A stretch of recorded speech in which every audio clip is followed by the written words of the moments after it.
This is Jordan Grace, and you're listening to the Social Suplex Podcast Network. BWB, this is One Nation Radio. You better get it right. Rich Latta, James Boyd came to give them life. The Blackest Wrestling Podcast has come to kick all ass and drop it 6 feet if they kicking trash. Word, let me welcome y'all to something different. And if you dig it, man, you should let some friends listen. We be getting it in, this on the regular dude. Ravish and flow, but this shit rude. See, James don't rap, so I had to break it down. The whole network, man, we coming for the crown. Raps in the columns, I keep them both covered. Making the beats too, so the listeners can bump it. Hit us with the rating, yeah, I'm saying it's a 5. Before you hit it, talk, bob your head side to side. It's One Nation Radio, and this is the beginning. It's Rich, and I'm here with James. It's time to listen to One Nation. We got to unleash the power of the pyramid. This is Mike Sempervive from WrestlingObserver.com. Check me out on Wrestling Observer Live every day. And also check out your boys, Rich and James, on One Nation Radio. Hi, this is Kenny Omega. We're listening to One Nation Radio. Check it out, guys. These guys know what's up. Big Kenny Omega fans, and that's all that counts to me. Goodbye and good night.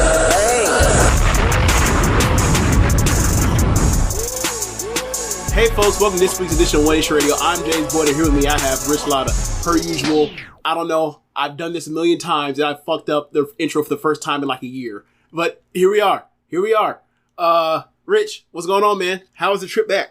Oh, it was pretty cool. Did a nice drive, made good time. I didn't ride super slow. I was out of there. Had lots of land to explore, like a lot of open road. And that Tampa to where I'm at in Georgia Drive is not really crazy because there's no like really big traffic hub. The only time you really see traffic heading down there is kind of around Lake City, I'd say. Yeah, and headed to there. Around the I-10 junction, yeah. Right, and then like aside from that, it's usually a real smooth ride. Listen to a lot of podcasts. I was listening to podcasts at regular speed and all that, so it was funny. I was listening to the Joe Budden podcast without Joe Budden on it, so that was kind of funny because they were talking about the Papoose and Remy stuff. I was like, well, I might as well throw that on. That'll, be some entertainment and all that. But, yeah, I did see James over the weekend. We had lots of beverages on the FOH draft, which is going to be available next week as a paid show. Whatever you want to pay for it, whatever it means to you, go ahead and throw it to us. But it is an epic event. And we aiming at next. I'm saying shit I really ain't supposed to be saying. Aiming at people. What are your memories of the FOAs, James? I feel like we called out people personally as far as the performances or whatever they got going on in a way we haven't done in prior years. Obviously we'll talk about, certain things, certain aspects that were awful as far as how people are handling themselves outside of the pro wrestling ring or, what they are doing on the screen. I think this is the first time we ever really were like, you've been having issues in the ring, you've been having issues outside the ring, like the John Cena, Randy Orton shit, like the first time ever we did that. And I think, I honestly think that it's fair because I don't think we really called too well. I take that back. I was still fair. I think there are some things that you have privileged information and things that most people don't know. I think a lot of people are going to find out some things that they didn't know before in FOH if they were to go behind the paywall. I guess we got to treat like the Observer or like the Gene Okerlund 900 line. Yeah, man, and it's a lot of stuff is not intentional. It just kind of is what it is. This is like. Here's what I got to say about it. Here's what people are saying about it. And no one really has been able to put together pieces on, a lot of stuff. But, all the usual suspects are there. Vince, Triple H had to get at TK this year in a way almost unlike any other, I would say. So if you think this is some, take it easy on Tony show, absolutely not. I think this might be the hardest we ever hit AEW over the head on FOH. I think it is. And rightfully so, because this is, this back half has been like the worst thing they've ever done from a big picture standpoint. Like, don't get me wrong, there's still plenty of stuff to watch and enjoy on the shows. As far as like getting the main things right, I think this is the least on the mark they've ever been. Yeah, I do believe I had some words for Game Changer Wrestling on the show briefly. Who else? Yeah, there's a ton. There's stuff you can't account for. At the end, I start getting accosted by 3 married men about how come I'm not joining them in the husband gang or whatever. That was I got to go back and listen to that one to figure out what the hell happened there. But yeah, that happened. You gotta join the gang, you know. I don't remember. There are certain things that were said during the night that I can't recall if they were happening on air or off air involving that too. And come and get locked up. Not that part, but there was the other part. I was like, okay, interesting. Zach Porter in the comments, one of us. Yeah. Y'all want me to join the cult, huh? All right. Join the members. You know. Join the members. Join the members.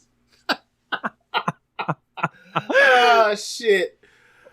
So James is rocking the finest in spoof wear. You can't see it because the way you're I'm cropped on the what's it called? Yeah. You can't really see it. Yeah. But yeah, I'm wearing the FOH gift that One H Radio presented to Keepin It Strong Style.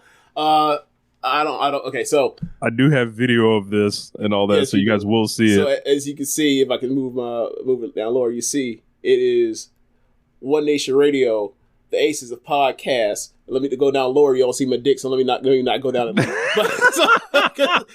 It's a strike zone situation going on. So hold on. Not my print. Not my. I'm wearing pants. Relax. So but yeah, like you see.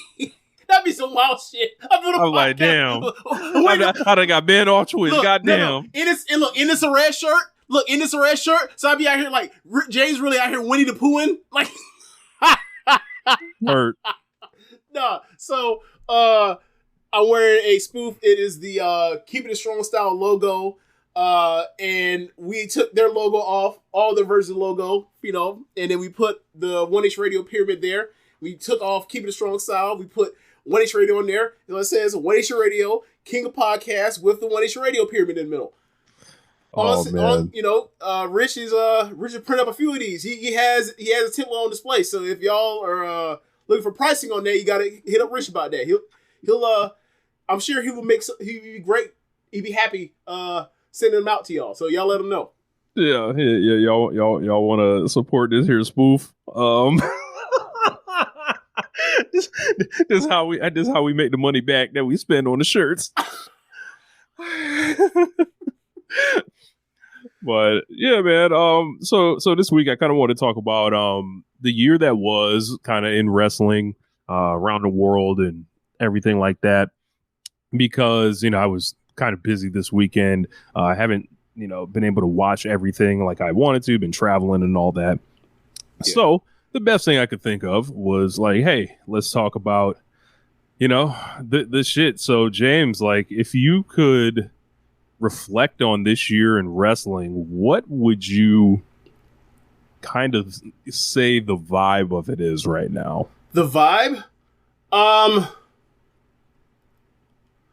I would say, given that what we mostly watch when we covered pro wrestling in the last 5 years or so, or since 2019, has been AEW, Stardom, New Japan Pro Wrestling, and WWE. And I would say that I think that this is the first time all four have been relatively well ran this year. Obviously it was very the first half of, let's say, before we got to G1, New Japan, it was very dicey. It looked like people weren't going to make it. People pulled through. You stepped up in ways. Shout out to Shout out to Dave Finley, right? Them getting rid of just 5 guys. Them saying we tried it with Sonata shit. Nah, right? Takeshita in the G1. That was a big deal. Them, I I feel like this is a better use of AEW wrestlers for the Dome. Also, in conjunction with the second Dome show for Wrestle Dynasty. So yeah, I think they've righted the ship. And for most of the pro wrestling freaks like us that are about match quality, like the biggest, most important part of the year is the G1. So they got that part right. So I'm already succeeded to that extent. So I'm happy for them in that regard. WWE, just slow, predictable pro wrestling. And I ain't got no problem with that. You know what I don't like with WWE? Most of the time it'll be fast and dumb as hell. Slow works, right? People are really enjoying the Bloodline stuff. People are really enjoying the love triangle thing with Rhea. It's working. They have really honed in on WWE for so long, was really big on all these individuals and not working on like relationships. And Triple H honing on relationships are what make people care when the matches happen. So let's have people build bonds and then break them and then have the drama on the fallout, right? The Orton, Kevin Owens, Cody thing's another example, right? It's the New Day stuff. It's all about relationships with WWE. He's going all in on it and it's going wildly successful for the people that watch it, right? So yeah, you got that. AEW had one of the better title reigns in the history of pro wrestling in Swerve Strickland. It went 4 months. Next time it should go longer. They brought in Will Ospreay. They had a three-headed monster on pay-per-views between Bryan Danielson, Swerve Strickland, and Will Ospreay, and they were incredible. They did a round robin and shit. Yeah, basically. It got funky once Bryan retired, but it's one of the three best wrestlers in ring, in the middle of being the second best wrestler in ring performer of the year. Going away, that's definitely going to hurt. There's been some unforced errors, obviously, in the last few months. There ain't no way around it. They shouldn't have went with the Moxley thing if it was going to be all this so much heat and little reward, right? And should have also adjusted, given that so many heel factions are around right now and dominating. And in Stardom, losing Utami and losing Julie was a huge thing. They were lucky to not only have those people be the major players that left.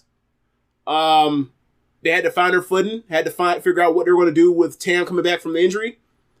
And what they were going to do with Queen's Quest. Now, get me wrong, like, a lot of stuff they did was felt transparently get rid of the Horacio Ogawa IP to just repurpose these groups of people into the same things they already served their function as units. But hey, you can sell more hate shirts than 08 on tie shirts in 2024, right?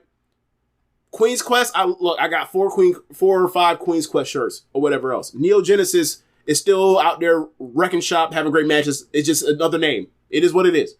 And Tam coming back, going all in on Cosmic Angels, being the top story of the company, the Natsupoi Ano thing, it worked. I hit rock bottom when all that stuff coincided with the Natsuko Tori reign, but Natsuko Tori ended up being a VO ass nigga, so whatever. It turned out to be one of the funniest things that ever happened in Stardom. And Tam's been a great champion. And has righted the ship after not being that great of a champion her first run when they didn't give her much threats. So, heading to, presumably put over her protege, the woman that she's done nothing but put over the last 5 years. So, I expect Tam Nakano to go out there and become on 5 in Sumo Hall. So, yeah, I think I think Kamatani has done well, in this heel role. I think it's too sophomoric for my taste still, but it's working. It's still working. So, I think that they're set to crown her as champion and off to the races with her. Because obviously, ever since she lost the white belt, we were like, this is a future red belt champion given the run she had. So I wish it was as babyface, but we're still going to get it, and I still expect her to go out there and have great matches. So I think that, for the most part, this is the first time we ever had the 4 promotions we covered, for the most of the year, had more ups and downs. Normally, it's like we got 3 or 2, and then we're out here reporting like, what's wrong? What the hell is wrong with New Japan? What the hell's wrong with WWE? I kind of feel like right now they're all doing relatively well. Yeah, I would probably describe it as like this is a transitional time. I think in the eras of pro wrestling, there's a lot of push and pull going on of people that have been around through most of last decade, and are they long in the tooth? There's new people trying to break through. Every promotion is pretty much start like WWE ended the long Roman Reigns title reign and strapped up Cody. AEW, you got a first time world champion like Swerve Strickland, and then back to the status quo of a John Moxley by the end of the year. It was like New Japan trying all different people and losing Okada and Ospreay. Yep. And then ultimately land on Naito and then Zack Sabre Jr. So it's like all these different people competing for the rest of the decade seemingly, and it's like I think there are warts in some cases, and then other cases they seem to be figuring it out kind of fine. Like in WWE's case, like it seems like just everyone's on the same page, even though if we know that probably doesn't match the reality. They've got such a slow pace at saving the matches and stuff like that. It never seems like things are clashing with each other. Right. So it's like, all right, like they're gonna do on January 6th. They're gonna do Roman Reigns and Solo Sikoa. They're gonna do CM Punk and Seth Rollins, and those are 2 matches people have been wanting to see. But like they hold off on these things forever, like seemingly. So that's true. That's true. But like you said, like they have figured out this pace, given that they were more television than ever to hold their big matches for in everything for like almost like the Big Four stuff. Like we're almost back in the era where like every Big Four match, you were like, what is Hogan doing? What is Savage doing? Right? What is Undertaker doing? What is Shawn doing? What is Brett doing? It's almost like they figured that part out. We're like, these are our top stars. They will definitely have something that has been built towards very well in a way that like was not happening when Vince was still around. Because Vince was out here scatterbrained. The only thing he ever had figured out was WrestleMania. Seemingly.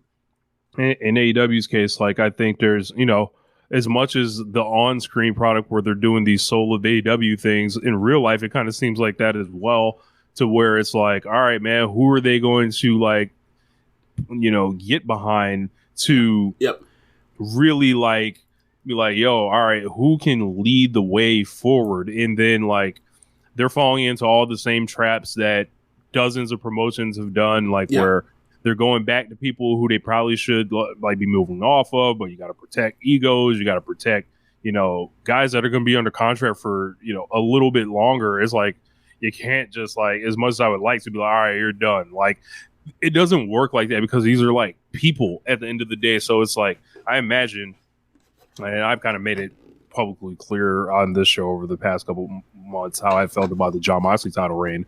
Like I would imagine if you're Tony Khan, it's not easy to look that guy in the face and be like, I don't see it for you anymore. So like, but these are like the tough decisions that have been made. Like when you got guys like Will Ospreay that are just going fucking nuts and it's just like a match animal. You got Swerve Strickland, who is just peaking as a complete overall package, with his in-ring wrestling, with his character, with how over he is and how the people respond to him. It's tough to cut those things off or say, we're going to try to use that later or in a different form. And I think AEW is going through some growing pains with that, with Hangman Page just assuming it's always going to be there with him. Like, and he is a member of the elite, so that's always going to kind of carry a certain level of cash in with the fans. But what is the value of the elite for Tony Khan at this point? I don't know. We'll see. There's some reverence there, but like, it ain't never really went off the way that I think a lot of us have wanted it to. Like, if I was like, can I give it a 10 out of 10? I can't give it a 10 out of 10, which is like, how? And I kind of struggled to get back into Stardom after they turned Sai Kamatani, because that was, I watched her like a mark, like I was my heroic baby face, and I'm not trying to see, this evildoer, and people were, I'm seeing the reports, and it's going good for her. That's fine. I'll be here. I'll be ready when she's ready to turn back into a hero. I'll be ready then. And I think this was a year, like, even though Tetsuya Naito came off the belt like super early, kind of, we had a good laugh at it. This was like one of those years late in like a great player's career where it's like, yo, they've been beat up all year, but they've been soldiering through and like producing. And Tetsuya Naito's produced at the box office. I'll give him that at least. Yeah. I don't think he's really much, to look at wrestling wise and anything now, but I think you got to salute him in that, especially like looking at all the guys who have, all the great guys we love that are either like have been out of the ring for a long period of time, they've been injured, they've been severely diminished performers. Like, if you can still get it going at the top somehow, like in one of those aspects, I think that's commendable. But I think there's a lot of this right now, like clashing with the guys that want to be main eventers and the guys that are main eventers, and somebody got to hurt somebody's feelings. And I think it's interesting in WWE, their main event scene is so old and no one talks about it. Like, these guys are like 38, 39, 40, 45, like, and it's just like, how like, where's the like is Braun Breaker coming soon? Is even Walter's on the wrong side of 35, and but he's gonna get every push in the book. Yeah, but I mean, okay, so and they're super overexposed. Like, Kevin Owens, 40 years old. Like these guys that have been around. Yeah, but I think that they have the privilege of they don't have to. They're not out here trying to have 4.5-star matches. Like, that's not their thing. Their thing is to go out there and wrestle slow and wrestle long and don't blow up. And they've been successful in that. And like, the mileage varies if the match is like great or not, or actually very good or not. That's more of it. Like, and whatever, like, the crowds don't care about match quality in that way. And, that's kind of how their crowds have always been. So they're doing what their fans want. If their fans wanted better matches, they ain't showing them that they want better matches. Right? So, yeah, it is what it is. Like, yeah. So let's talk about, like, our who we would kind of say like the wrestlers of the year have been, like, for the men and the women. Like, I would say for me, it really breaks down to like between two people. So for me. So for like most outstanding type of thing, or do you mean like a Flair Thez type of thing, or do you mean like a PWI #1 wrestler type of thing? Sure, I mean whatever, like, I just whatever you're feeling. Okay. So for me, Will Ospreay is the best pro wrestler in the world. On the men's side, women's side, it'd be Suri. That match log is nasty. She brought it to Stardom, brought it to the Icon, so she can go out there and lay down for the Icon. And that was awesome. And I think that, like, those are the two people that I'm going to think most of this year as far as how they killed it. And then, you fill in people from there. I think of people like Mayu Iwatani. I think of people like people like Danielson, like Swerve, of course, Hangman Page, and yeah, that's kind of where I go from there. Like, everything else, like, this year's been a really weird year for me, where it's like, it used to be where like a 4-star match, I could feel like lost in a match, right? This year, it takes like a 4.5-star match to get me to like just lose myself in a match. Now I'm that far desensitized and seen so much awesome stuff, right? So that's kind of where I am now. And I don't want to, and I'm not going to become the Russian judge that goes out here the grumpy cage match wrestler fan that goes out here and gives 4.5-star matches 5s because I didn't completely get immersed fully in it like I used to. That's fine. Like, I know what other people think of the match. I'm looking at the match. I know what it is. I see all the awesomeness. It just doesn't like make me make me lose my mind anymore at this point right now. Like, I'm not as emotionally invested in the pro wrestling right now because there's no storyline that ultimately like really captivates me in that way right now. and hasn't for a little bit. So I'm kind of detached emotionally. So like, if I got some of that more, I'll be more in. But right now, I feel like storyline wise, while I see stuff that I like, see stuff I enjoy, I'm not like emotionally invested in any particular wrestler or their journey right now. I would say for me, I think the guy that shined at the top, the brightest, was Swerve. Those 3 back-to-back main events, and seeing him win the title in person. When I think about 2024, I'm thinking about Swerve and his rise, and then just peaking, kind of as a real superstar, not a superstar in the sense of a WWE wrestler, like a guy that I feel like, yeah, man. Like, you got to bring this guy up when we're talking about the best, when we're talking about guy that did it his own way, that navigated, just think about the political minefield of AEW. Yeah. He found a way to get through it. I would say on the women's side, because he's done so many favors to get to this point.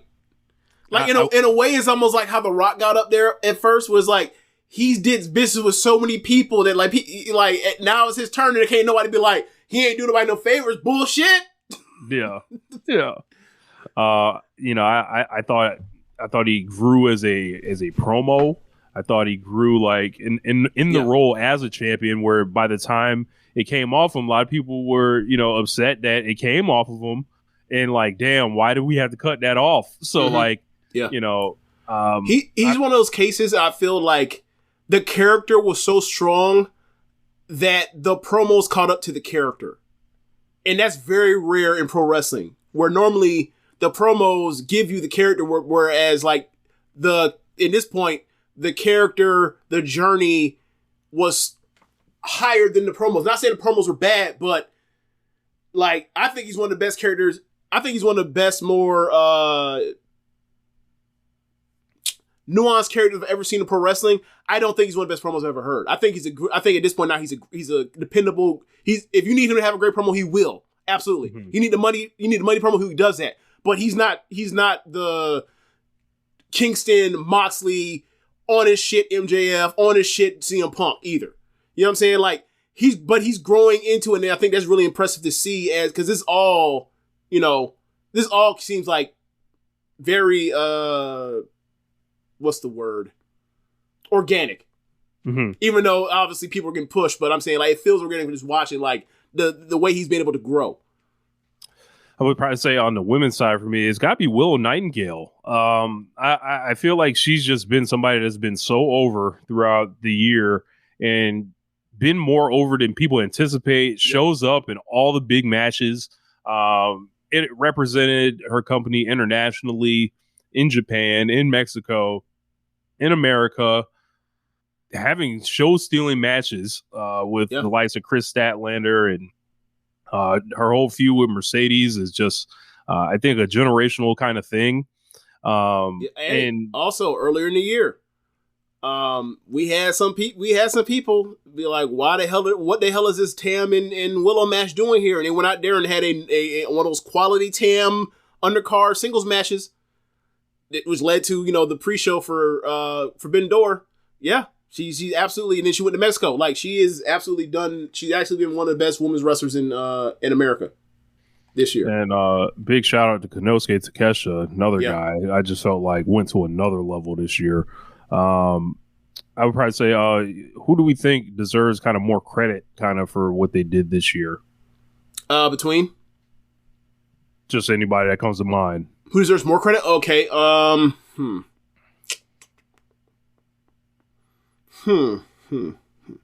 to say the Young Bucks. Like, the Young Bucks are going to win Tag Team of the Year, but because it's like their 10th best year in pro wrestling, people aren't like actually being like, oh, this is the best tag team in the world. Yeah, again. Yeah. There's that. Let's see who else we got. Takeshita, obviously. Yeah, he's just like as dependable as it gets. Like if you need somebody to have a great match, you put him in there with Takeshita. Yeah, like is he going to be most underrated? He kind of, he has a belt. For what historically, what in Observer newsletter most underrated means, which like you're this awesome person is getting pushed. Not everyone knows he's fucking fantastic as a wrestler. But Yeah, it's one of those. he could be on there. I would probably say somebody that deserves more credit. Oh, Saber. Hey, Black Saber has a great one in there. Hechicero. Oh, That man has done he nothing was but awesome. that man has done nothing but come to America and show his ass every single time. I'm gonna go with Adam Copeland, somebody who deserves more credit for their run. I think he Broke his leg came for the in, biz. worked very hard. Yeah. What was a positive to the company, like as far as the locker room. The numbers wasn't quite there or anything yet, but like from based on what I expected from this guy, like overachiever for sure. Adam Copeland. I would say let's flip that. Who underperformed despite high expectations? I got a name. I mean, given that he's only wrestled one time or once or twice, I would say Jon Moxley. That's a great one. That was different than where I was going to go, but it fits all just the same. You got Jon Moxley. You got Britt Baker.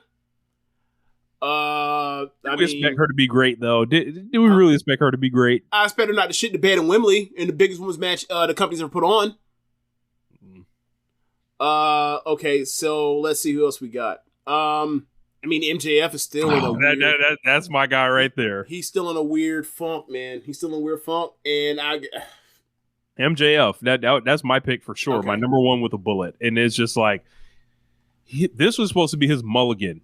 To where, like, all right, we know how that title reign ended. We know how you left injured. We know the negative feelings from that long ass reign. You were supposed to come back and basically be on your hands and knees. And it started like he was doing the MJF apology tour, essentially. Yep. He was trying to wrestle Hechicero. Yep. He was out here trying to get it. He basically stomped Adam Cole out, and it looked like we were done with it.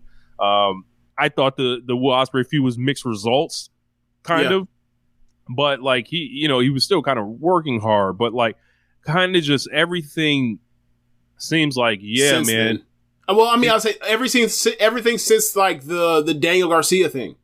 Yeah, where it's like it just don't seem like he has recovered in a way to where he was the act that before he won the championship. He doesn't even seem like he's at that level. I think a lot of people are exhausted with him. I think a lot of people have watched the outlines of his feuds and feel like we've seen his movies. Yep. And it was just like, I think the big question with him is what's next. That's definitely a good one. Man, Solo Sikoa. No, I didn't have high expectations for Solo Sikoa. He just fucking stunk, and it's another example of his family trying to ruin our lives. Yeah, Rich, I'm gonna have to say it. We love him, but Luther didn't have a match of the year contender this year. He had a bunch of really good or great matches, but he never had no true outstanding match, because he always will have one every single year. You have a legitimate match of the year contender every single year. Didn't have it this year. Yeah, I can't think of, like, even WrestleMania was probably like 4.5 or whatever. You wouldn't even think about that as like a number one match of the year, right? And then like the match with Cody, like that was like a 4. That was like a 4 flat type of deal. Mm-hmm. Like the one in Saudi Arabia, like, so you got that. Yeah, it's just Not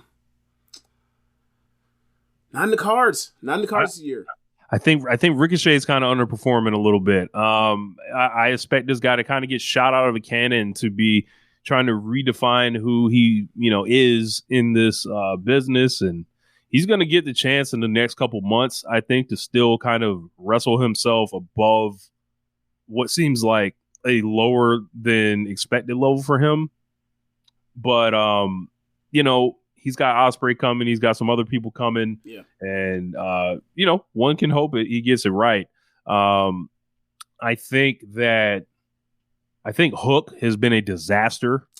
All things, weighed in as far as how long he's been around, the lack of progression, the lack of variety that he brings to the table, and just the way people have to work with him diminishes them, I think. Yeah. Is he our least favorite act? Like, if we go through our podcast, like, archive for the year, like, will he be our least liked AEW act this year? There's a good chance it's him or MJF or Adam Cole. I don't think we've ever been as down as on either one of them. Like, okay, let me rephrase this. We've been more frustrated with, like, the Adam Cole MJF stuff, but they've also given us stuff. You know, like, it's like they're actual, like, they have a fall from grace, both of them. Yeah, like Hook never got like up, you know, right? We treating Hook, hell, forget that part. I was about to say we treat him like Bronny James. Bronny James scored like damn near 30 points in a G League game the other day. Where's Hook's 30-point game? What was it? Was it the match with Real Glass with Jack Perry last year? The match with Samoa Joe. Oh yeah. That was this year? Beginning of the year, right? This year. During Joe's reign. That's right. Yep. I would say when they did that angle with Joe and Jericho, was that to get him off TV to do the TV show again? Yes. Okay, that's what I figured. Okay, I was like, damn, we ain't seen him since then. When are you gonna come back and whoop Jericho ass? All right. Okay. I see it now. I understand it now. Let's talk about feud of the year. So, like, best and worst feud. So, I think Swerve and Hangman kind of, like, even though they had more matches than it seems like they did. They had three. They had a three big on ones. TV. They had a 3-way title match with Joe. Well, actually, 4 then. They had Blood and Guts, and right. then they had the cage match. I think that just gripped the company like nothing else, and really still has unwritten chapters. What else? Worst feud of the year, I think, has got to be MJF and Adam Cole. I think this is just, Hook and Jericho is pretty bad as well. But way down there. I think the MJF Cole thing is just like it's something nobody wants. Hey, Liv Morgan and Rhea Ripley. Oh, that shit. Put that on awful. there. Put that on there. Awful, bro. Bailey and Nia Jax. Put that on there. Awful. The extension of the bloodline stuff still just never ending and continue. I'm just like, all right, dog. Like this NWO black and red, black and white shit. Like I'm good, man. This is like fuck all this, bro. I would probably say that Rhea Ripley and Liv, that's put him in a coffin. Like that's bad. Like you got all the dynamics at play that I don't like. I don't particularly find Rhea Ripley like as a babyface really great like that. I don't find Liv Morgan good at all. Dom Mysterio's in this thing. It's on every fucking pay-per-view or show. They never are getting away from it. The size dynamics are all fucked up. Like I already don't buy Liv Morgan as a wrestler at all anyway, and yet she has to fight this Amazon essentially. Nah, man. Yeah, absolutely like the tallest 5'7" woman you've ever seen in life. Swear to God. I still can't. I'm still not buying she's 5'7". Fuck out of here. Man. I don't believe it. Look. I've been told by people that know her real life. No, she about 5'7". I refuse to believe them. There's no way that woman's not 5'10". Fuck out my face. She's 6'2". Fuck that. This man went on and said, "No, she's taller than Caitlyn. She's definitely taller than Caitlyn Clark. Get out of here." Yeah, bro, ain't no way you can look at Caitlyn Clark and Rhea Ripley and think Rhea Ripley is taller than her. I've never thought of a comparison between the two to this point ever. Yeah, why would I? Look, Rhea Ripley 5'7". Oh, really? Right. Like she playing shooting guard in the WNBA. Stop it. I don't believe this. Hell, is she even playing point guard in the WNBA? No. Like, stand her next to Alana Smith, who's also Australian. You telling me like Alana Smith is towering over her? It sure don't seem like it. Right. I'm trying to think. So some of the best feud, or let me think what else on the best feud. I'm really into the Will Ospreay and Kyle Fletcher stuff that they've done so far. It's gonna kind of keep rolling. It's kind of like a late year kind of thing. I think you got to go Tony and Mariah here. That thing, leading up to Wembley and peaking there, like they had a storyline that drew and basically like I think people like it a lot more than I do, but still I think it was really good. Yeah. And now Toni Storm's back and like she has came back to 2022, which is hilarious. What are all the things that Toni Storm can stop from happening? I'm not. Go ahead. You go on with your jokes. I mean, she can just hit MJF with a bus, ahead of time, make sure he never wins the belt, put him in a hospital. Maybe. Now the funny part is, wasn't there a Jay White and MJF match where he was sent off in an ambulance and came back? Yes. And still whooped that man ass. Yeah. Maybe that wouldn't even worked. Yeah. I think you gotta make sure that CM Punk don't get no muffins.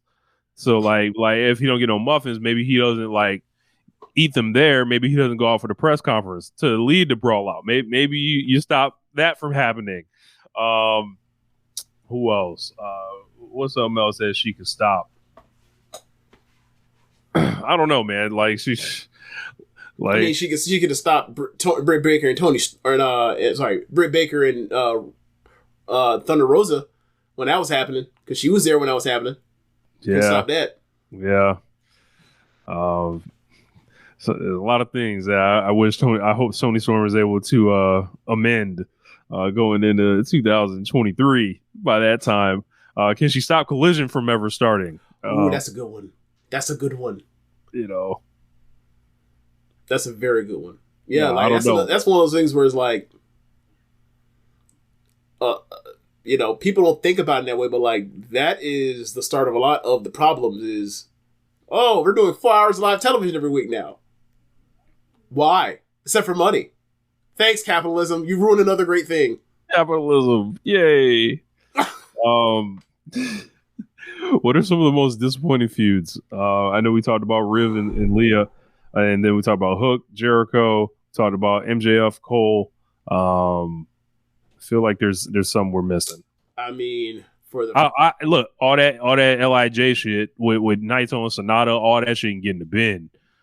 The John Moxley IWGP title reign, get in the bin. Yeah. I hate saying this. I'm going to say Micah's title reign because they didn't give her nobody. They didn't give her nobody's big. They didn't give her no big game to hunt. They didn't give her Tam, no Shuri, no Mayu, not even a Julie on the way out. So, yeah. So like we're thinking about like match of the year and most kind of overrated match. You would probably say most overrated match. Yeah. Oh, the main event's WrestleMania this year. I think that's a great choice. Don't get me wrong. Like I thoroughly enjoyed that match. People talk about it like that's a 5-star match. It ain't. Yeah. Like, if you think that match is better than either one of them Undertaker, Shawn Michaels WrestleMania matches, I don't know what to tell you, brother. Nah, absolutely not. I think you got to go. For me, I would probably say CM Punk and Drew McIntyre. Now that one, people act like they saw a 5-star match and all that. I'm like, nah, man. I've seen 5-star Hell in a Cell matches. Do you think that's better than the Usos versus the New Day? I don't. No, but I will say this. I love that match. So, like, I like that. I think that match is still better than the WrestleMania main event. So, there's also that. So maybe I'm the wrong person to talk, the wrong one about that. Yeah, I think I get offended when I see Dave throw the 5 on it, right? And then like the Luna is, but Swerving and Hangman, he throws 4.5 on, like absolutely. Yeah, that 4.5. Yeah, that 4.5, absolutely not. Like that's insane. I think that was a blowaway match. Forget blowaway. That match is a lot better than like it is. Oh shit! It is. I feel like unless you were turned off by the stuff they did in that match, if you are okay with it, like there's no way that you're looking at that match saying that the CM Punk match is better. Yeah. So there's also that. I would probably say Konosuke Takeshita and Will Ospreay. That was like I remember when that happened, I was like, yo, is this one of the best matches I've ever seen in my life? And it was. And then I was ringside for Danielson versus Ospreay. And then you got to talk about the All-In main event, Swerve versus Danielson. Like, it's like these like trio of matches, or, you know, this quartet of matches essentially in AEW that are just like scale breaking and like way the fuck up there. WWE, I don't really have like the match that I love like that. Like, you know, Gunther and Sami Zayn I thought was really good at WrestleMania. Yeah. I thought the WrestleMania main event had like during the wrestling part, I thought they were cooking. Right. Whatever. Same here. It was like the most inspired I've seen Roman Reigns wrestle like since like Danielson Cesaro era of the like earlier in the reign, like 2021. I think you can bring up Cody Rhodes and AJ Styles, the one in France. Yeah. That was really good. Motherfuckers came out of burning hammers. Yeah. Was it at one? Did he kick at one? Yes, he kicked at one. Cody kicked at one. And then the 1 count kick out was kind of lame the way he did it. Like, he just kind of, like, it was like, nah, bro, you ain't peaked this right. Like, you don't know what you do. Leave that to big Tomohiro Ishii and Kenny Omega. Like, let that ride, brother. Like, leave that to Tim and Julia. Yeah, man. No, this is not for you, baby. Yeah, it's your daddy. You know, it's not for you, baby. Oh, man. Trying to think. Besides that, like, I think WWE had a really bad, like, bro. When I think about SummerSlam, oh my god, like just pure slops of shit. So you were talking about matches that were disappointing, right? Yeah. Have we not talked about either Naito and Sonata match yet? Naito and Sonata is awful, bro. Just one of the worst Tokyo Dome main events that I've watched since I've been watching Tokyo Dome main events. It kind of verified everything that I thought going into it. You know, a wrestler who has declined against a wrestler who wrestles to the level of his competition. And what is that? Like, they just were on a lower level, you know? Yeah. And then, you know, Danielson and Okada went out there and they got nasty. Danielson had the eye patch. Okada said, take that shit off and the punch in it. That match was awesome. Then Danielson went out there and had the New Beginning. Do you ever watch that New Beginning match? I didn't. I heard it was like, bro, that's 5.5. Bro, damn near. that's my favorite New Japan match of the year. This year, that shit was awesome. Like, that shit was awesome. Yeah. So there's a match earlier in the year that I want to talk about: Konosuke Takeshita versus Darby Allin. Which one? Dynamite. Was it the tag match? Because they did like back to back in the tag match. Yeah, right? They did the singles and then they did the tag match, which was crazy too. Okay. But that first match, that was like, I gave that 4 3/4, and that was just like, they may have went 14 minutes at the most, 11 minutes, something like that. He was like a fucking child, bro. I have never seen no shit like that. Like, that was like, I can't believe what I'm watching right now. Like, and when I think about WWE, I'm just like, where is it at? Where is it at? And Walter should be having those with people in these kind of matches. Like, he should be doing that shit to like Gargano or something. Yeah, like, it's just like, that's just not what they want to do. So like, or to like Tyler Bate or something. You know what I'm saying? Like, there are absolutely people that he's had that he could do that with. They just not doing it with him. I guess the closest thing you would be the Sammy thing, but Sammy's at that stage in his career where he's not a super wrestler anymore. He's a sell guy. So what company had the best year? I think you just got to go with WWE by default. Like, it's unforced just errors, like, it's just like they made the least amount of unforced errors. Yeah, and it's going to be another thing where, you know, just like you go back and be like, all right, what are the best shows of the year? Oh, AEW shows? All of them. Stardom like shows? All the AEW pay-per-views. Right? Like, what's the best feud? Right? Swerve and Hangman. Who are the best wrestlers? In ring. And then promotion of the year, it's going to be like WWE. Like, hey, whatever, man. Like last year was like, that was dumb. This year is like, okay, I get it. Yeah, it's going to be, I remember last year reading the Observer Awards, it was like all the individualized awards and kind of positive awards, like they were coming from AEW. Match quality and like wrestlers was all AEW and the Observer Awards, and then somehow WWE won promotion of the year. Like, this year, it's gonna be similar to that again. But like, at least this year I understand it contextually. Because AEW is not nearly as good as it was, especially it's right now as good as it was like come voting time last year compared to this year. Like last year made no sense, this year does. I get it. Yeah, like I don't think you can really argue for Stardom or New Japan this year, and you have a better case for Stardom, but like whatever. The disadvantage Stardom has any of these things. So yeah, do you think what were the kind of most embarrassing moments or like kind of worst creative decisions that got made from these companies? For me, Natsuko Tora was a Rebel champion. What are you doing that for? That is a really bad one in hindsight. Like, bro, I lost my mind for like 15 minutes about like, bro, what has happened here? Like even the part where she wins the championship. She's not in the Grand Prix. They have Tam go 0-6 in her block, and then like she goes to be a bully to pick on her, and she loses. She loses because she defeated by her own hubris. Is like that's how would that have sold you more tickets than just have her beat Micah? And Tam's first offense was against who? Micah. They basically was like, it was almost like Tam was supposed to win the Grand Prix this year. She was like, well, I'm going to win the title. Instead, don't give me the Grand Prix. I had a match with Micah I was going to have anyway. I beat her for V1 instead of just beating her for the title. And then we have Micah beat Kamitani in the final of the Grand Prix and give Micah something coming out for the year after she, got turned on and all that kind of stuff by Kamitani. And then like, when Kamitani's champion, then like, Kamitani will get that win back from Micah in a big spot. Like, I get it functionally. However, I had to watch that shit. Yeah. I think the Death Riders are a pretty bad creative decision with going and putting the world title in, to that mix. You should have, it'd been more fitting to say by putting that title inside of a briefcase and never to be seen forever again. Yeah.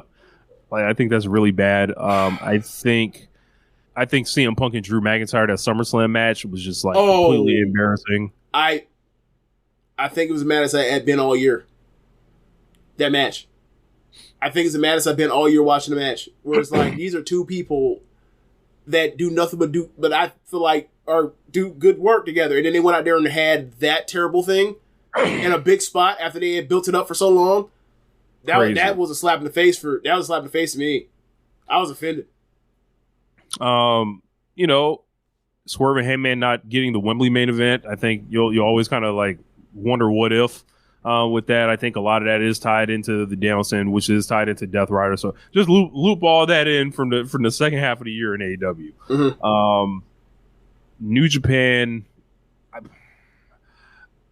I think putting the belt on Jon Moxley wasn't really beneficial for anyone. It was not. It was just something to do because Naito needed time off. Yeah. Trying to think what else. I think MJF and Ospreay, or excuse me, MJF and Ospreay, and then MJF kind of turning the feud into some jingoism type thing, and it was not great. At least he did it knowing he was going to London to do it. At least it's like, okay, I'm going to do all that or whatever else. It wasn't working over here. Like, if he was going to do that shit and then, like, have the match here, that shit wasn't going to work. He's white. Will Ospreay's white. As far as, creative decisions, like, WWE's, like, lack of using, like, any black wrestler in a singles capacity that worth a damn, I think is something that should be noted. And then it has kind of been asked about over and over. And there's never really been any type of answer for why this has gone down like this. I think that's pretty. I think the Elite storyline, the way it kind of burned out, and to where like there were rumors of like Tony Khan not even wanting to make people in the storyline think someone else is booking the show, and that kind of led to the gas pedal kind of being taken off a bit. Yeah, that was like one. No. I must have been. I'm watching the game also while I'm doing this. I'm half-assing it. So, like, I just got exposed. But what you just say? Yeah, so like one of the rumors was like, they kind of pulled back on this whole thing as much as they were doing it because even like Tony Khan didn't even want it in storylines who looked like someone else is booking the show. Okay, gotcha. So, I don't think this whole thing was what it could have been for sure. And like, the scapegoat should have been like the launch to superstardom. Like this guy had pretty much a layup. Like, in would I call him a superstar right now? No, he's a guy I like a lot, but it's like it did not go the way it could have gone, I think. I think Solo Sikoa blew every opportunity as a main eventer, but he's in that family, so he's going to get a million chances. I think his performance was just shambolic and sucked. I think Seth Rollins, like, just man. Is this the worst year he's ever had while healthy in WWE? He wasn't even healthy for a lot of it. Like, remember that man wrestled Jinder Mahal, got hurt, was I off forgot TV. He got hurt. All right, I got to take it back then. Never mind. Forget it. Was off TV and was like, yeah, I'm a soldier through to get to WrestleMania. Because then he did WrestleMania and then he was off TV again and then basically did the guest ref thing because he was basically injured. Yeah, he was hurt. I forgot about that. Completely withdrawn. What a year for that one. What a year for Seth Rollins. Yeah, he didn't do much this year. He's someone that he's always doing something. Like the Bronson Reed thing is like is most noble thing I can remember him doing like lately. Is there anybody that was set up to kind of break out this year, but you would say they flopped? Set up I mean, we just talked about it, Jack Perry. They got an opportunity, and then they immediately like put him in a position where it's like, I don't think this is going to work. So there's that. Having had a match with Danielson where it's like, of course he's going to lose. Like, he was a no-hoper on that one. Yeah. It didn't help him. Then the match wasn't like some all-time great match neither. When Danielson was out at stage, was having still his performances still. So there's that. Let's see, who else got the opportunity and flopped with it? Hook. I mean, he had an opportunity with Jericho. He had opportunity to become a marquee player. He got a singles match at Wembley Stadium. Yeah, he had a chance. They gave him the chance to be a marquee player like a Garcia, and he's not a Garcia. He's not. No. You're right, Annette. You're right. Absolutely right. I would probably say, fortunately, this guy got hurt. Bronson Reed. That's kind of tough to kind of deal with. I mean, his matches work though. Like the matches. I think it was just. I would think it was just him getting hurt. Okay, gotcha. Where I'm like, it's unfortunate. For him. Well, I think I think she kind of saved herself towards the end. Said who? Mercedes, I had some questions. Yeah. For some of the year, I was like, hey man, this ain't going the way I want it to. But she's has righted the ship as usual. She saved herself in the ring. Look at that. Yeah. But yeah, I would say Shota.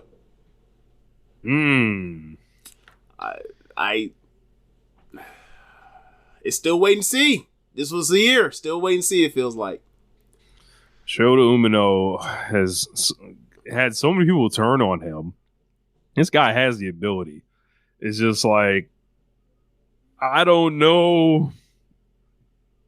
There's a lot of unanswered questions with him, and this ain't exactly the most inspiring way to heat somebody up for a Tokyo Dome main event. It's like, all right, we'll see on the 4th. Yeah, we will see on the 4th. I don't feel great about it. Just saying. Just saying. We talked about it earlier, but tag team of the year, I think so. Young Bucks, what they did with the Sting retirement and everything else. Ladder match with FTR, eventually dropping the belts to Private Party, Blood and Guts, Ospreay and Fletcher match. Like, yeah, Ospreay and Fletcher is fucking awesome. And we had to fight people in Social Suplex about why that match should happen too. Yeah. And then they had the match to put the belts onto Power Party was great too. So yeah. I think it was them after immediately losing and them going to the backstage and them burning papers and running away to Japan and never be seen again for months on. Now that's another problem. But it's like they have like the thread of something that I find interesting, but then yank it back. It's like, all right, what are they doing? Like that's so interesting, and then there's no follow up for months because that's been the issue with some of these heel things, right? Like especially like the Deaf Riders thing, and them is like, what has compelled y'all feel like there's a shoe to drop, but when is this shoe going to drop? Never. Okay, I'm at a point now where these shoes are never dropping, so I'm out on being interested or compelled by any of this stuff. Yeah. These are just beatdowns for the sake of beatdowns. It feels like to me, and like them burning these documents, like when would they have to do anything? We're not gonna know about none of that shit until 2025 when they come back from Japan. Great, right? It's like no, I don't need to wait for answers now. Do you see the state of this promotion? Right. You better get to the fucking point. Right. Like, what does that E stand for in AEW? We should ask Tony Khan that question. But which team or faction had hype but didn't deliver? The Death Riders. I think they're pretty bad. Just saying.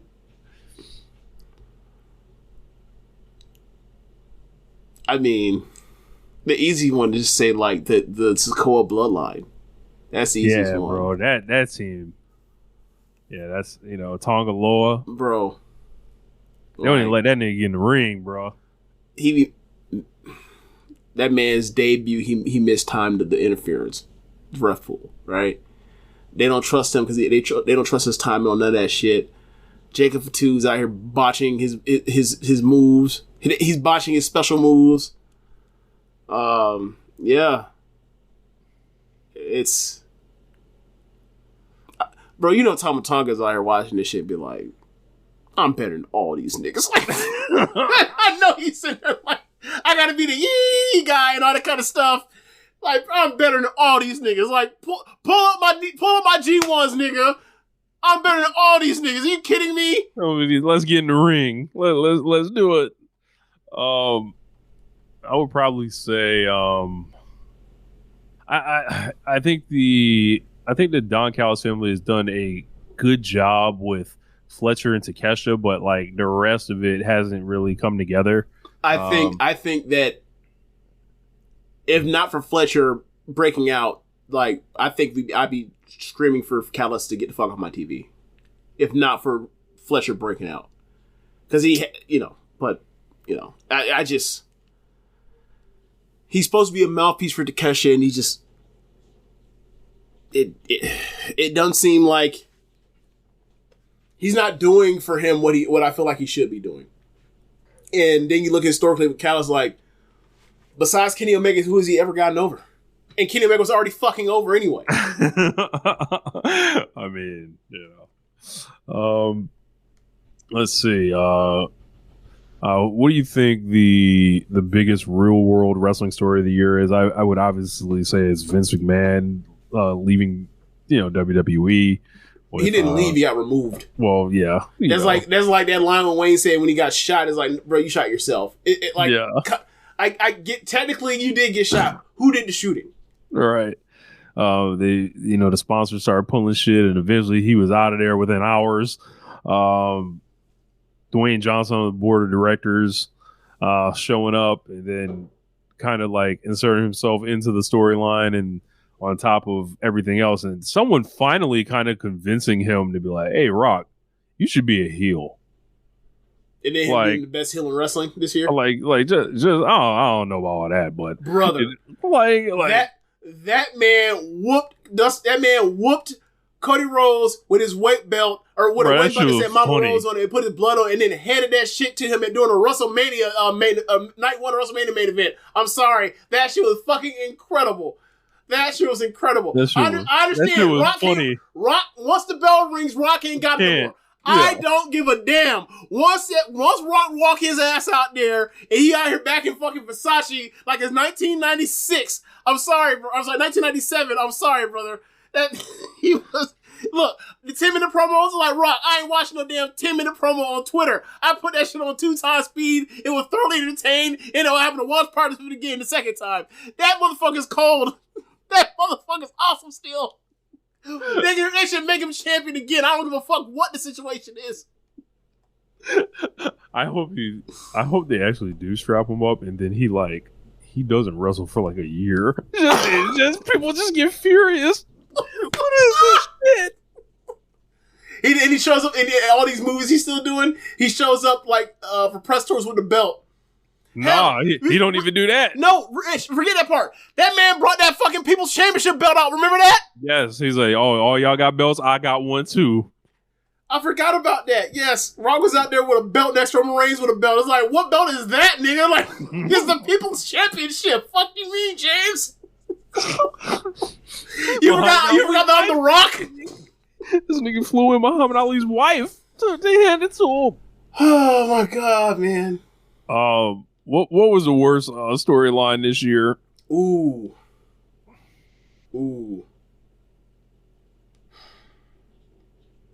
Worst storyline this year. Oh, man. What you got? I don't got one right now. I feel like story. So, like, I think a lot of storylines tend to be on a base level, like, not bad. Like, they're not ridiculous or anything. It's just like, all right, does it ever really go that well? Like, there's nothing as bad as, like, the big screen blowing up in Dean Ambrose's face these days. Yeah, like, the Bray Wyatt stuff used to be easy. Unfortunately, we lost Bray Wyatt, so this would normally be, like, right up his alley. Well, it came to mind because my backdrop, so. Yeah. I don't know. I had to think about that one. Worst storylines are... It's got to be MJF and Adam Cole. Like, Again? Okay. Just like when you think about how they've how people don't care about it. Think about how they presented it with all these MJF pre-tapes that were all clearly shot in advance that everyone just has to like react to in the building. I think it's really bad. Oh, we talked about before, Jerk on Hook.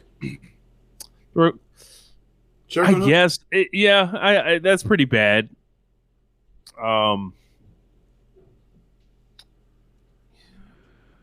It's funny because Jericho got the Ishii stuff, he got the Shibata stuff, he got the Joe stuff this year. Suzuki stuff, fought. But fucking Hook man. I mean, bro, Hook bad, bro. Who took the biggest leap forward in 2024 as a wrestler? As far as their future or like being a breakout star? Whatever you want. I think Swerve has made himself a cornerstone piece of AEW. I think that if he is not factored into title pictures and main event plans throughout the next 2 years, it's a mistake. And I would not necessarily have said that before this year happened. I would have said you're onto something, but now it's like it's undeniable. Now it's been a year of this. He's him, Heyman, Ospreay, Omega when it's right, Moxley when it's right. It ain't right now, but you know what I'm saying? Like, he's there. I'll take two guys like kind of at a slightly lower level. It's going to be Kyle Fletcher and Daniel Garcia. Yep, Fletcher will be my breakout guy for AEW. Like that's to me. Like if they like they have all the makings with his with his height, his size, his ability, his growth as a character, his obvious. It's easy, Robert Will Ospreay, where Ospreay is headed in this company. Is like this is a guy that should be a future AEW World Champion. Is he keep his mind right? Is he Will Ospreay's Okada, like and Ospreay being Tanahashi? Could be. Yeah. I would probably say as far as I'm trying to think of somebody in WWE that took a huge leap forward. I guess you got to say Gunther. He got the world title level, kind of, the fake world title. Mm-hmm. Everyone else, though, is kind of like where they've been. You know, Liv Morgan. Well, no. You know who the breakout star is. You know who it is. Oh, the Yeet Man. Mm-hmm. The Yeet Man. The Yeet Man, Jey Uso. Unreal. I think. Well, I don't know when the sale ends, but I got to make sure to have a Merry Yeetmas before it's over. Oh my God. Yeah, man. Like that nigga is out of there. I'll probably say LA Knight because like this nigga Uso has been around forever, right? That nigga, you know, I feel like he's clicked on something at the end of his career. Like I know LA Knight is like similar age to him, or whatever. Probably they're about the same age, I say. Okay, I don't mean really older. I think he maybe like 1 or 2 years older. Yeah, but like between the end of last year and this year, and I think he's kind of cooled off since then. Like, you think so? Remember that man went out there and beat Andrade in what's it called? In a that's true, match. But he dropped the belt, I think. Yeah. To Nakamoto. Yeah. You know, but if I had to look at just guys like if I was just to sit them on the pay-per-view shows, especially in WWE, right? This might sound crazy. Like, who do I want to watch? LA Knight or Seth Rollins? I want to watch LA Knight right now. Like, he's going to give me a base level competency. He's going to give you in the ring. Match. It's going to be shorter. It's going to be effort. And it's going to be like just this kind of almost chaotic energy with him. Yeah, all this because of the shoot brain superplex? The shoot super brain buster? That's all because of that. Because he just, hey, do we need to give I gotta say, bro, I'm going with LA Knight here. Do we need to give him more credit because he may or may not have forced Logan Paul into retirement? I think he's someone who I have enjoyed in WWE. That is probably like I don't think people would think of him as like, yo, who's your favorite guys in WWE? I don't think a lot of people would say LA Knight or LA Knight wouldn't be in like their top 3. I'd probably say he's like in my top 3 to 5 for sure. That's funny. Who regressed or fell off the hardest this year? Adam Cole, baby. Yeah, man. It took 5 years, but finally them superpowers get neutralized. Like, it was always the thing where it's like, hey man, I'm watching 2018 NXT, and I'm like, he's not as good as Gargano. He's not as good as Ciampa. He's not as good as Ricochet. Right? And it didn't matter. He was over as fuck. Like, Undisputed Era was this great, like, group of like, assholes.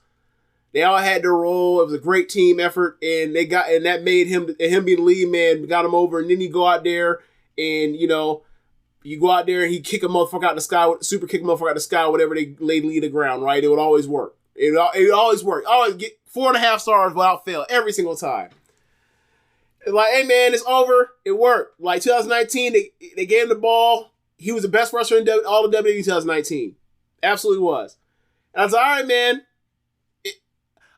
I see he's not on the level to me like the top guys and the places I've ever seen. Never been the best guy, but he's over as fuck and he has great matches. Can't knock it. And man, that nigga jumped off that horizontal ramp and his foot cursed. And his foot disintegrated and just the magic is gone. The magic is bad, man. It's bad, man. Like, he's been very unlucky. Yes. The MJF program ain't hitting on nothing. You know, very bad. Kota Ibushi, very bad. Oh, very bad. That don't even seem like it's fair to even mention Kota Ibushi, given that was for last year. Yeah. I think Ricky Starks, you know, whatever has happened with him and, you know, his relations with the company have definitely did a number on, I would say, his perception. He kind of gets looked at as like he's kind of like what's the word I'm thinking of? It's like he's more of a cause than he is a actual wrestler at this point. I would probably say somebody that's kind of also kind of taken a leap forward that I was looking at. Excuse me, a surprise, like kind of somebody that you just didn't expect. Jeff Jarrett. He did such a good job early in the summer, and then like it was like, all right, man, y'all. It was like he did a good job. They used him too much, and now he's gone completely or whatever, right? So it's like, why can't we find like that sweet spot to where it's like you let him do a good job and don't use him too much, and then he's still now he's just gone. He's like, oh, you got over? Get him off TV, like send him to hell. But it's like you can't use this guy as a stand-in once you ain't got shit for Hangman Page, because then it's just like, nah, it just like it don't add up. Unfortunately, Eddie Kingston got hurt this year. Yep. I think AEW has felt that, having somebody that can kind of just grab you by the throat verbally. He's sorely missed. He seems like somebody would have broken up the monotony of, or whatever the hell this is with, I take it back. He was definitely a factor in what was going to happen with Death Riders and Danielson, and him being left out of this equation is hurting whatever their plans were. Because when they did the whole thing of Kingston finally has gotten Danielson's respect, and then like Claudio was out on Danielson's decision with that, like that was going to play a part in all this. And like we mentioned, it's a bunch of fucking kids. Orange Cassidy said it's a bunch of fucking kids, and Orange Cassidy, even though he set up to be the leader when he cut that promo, they need an adult. Kingston would have been the adult, or one of them. Kenny Omega sorely missed this year, the entire calendar year of 2024. Maybe he'll show back up for the end of the year. Who knows? Yeah, right. But it'll be at the Dome. Right. The man ain't finna show up next 2 weeks. In fact, when do you think that man goes over there? And like, you think he's already over there? No. Okay. I would probably say he'd probably like spend Christmas here and then immediately fly out. Okay. If it was my guess. But trying to think. I think I gotta talk about Chris Jericho. Just what a weird year for him. Like plenty of good work that's there, but then like just the relationship with the audience is just like falling off the cliff. For him, whether it was some fair stuff or not, right, or whatever, it seemed like just the stuff stuck to him in a way that it never did. But he also got over kind of in spite of a lot of this stuff too. Hi guys was over.